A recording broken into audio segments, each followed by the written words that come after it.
আজকে ভিডিও করব প্রতিবেশী কিভাবে আর এক প্রতিবেশীর উপরে অত্যাচার করে সেটা দেখানোর জন্য।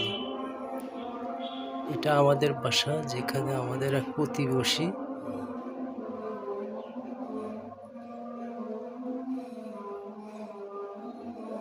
গুহ ছুঁড়ে মেরেছে এবং আমাদের সেই প্রতিবেশীর বাসা এই পাশে।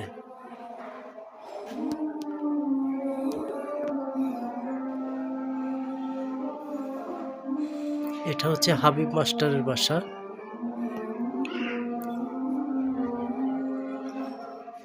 এবং তার ছোড়া গুহ এইদিকে।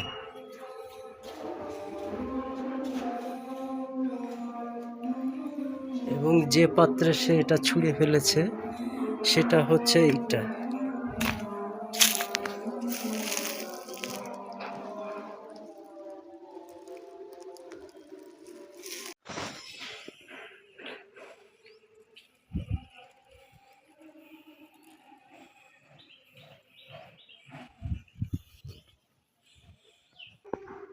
যে এবং তার ছেলে এই কাজটি করেছে।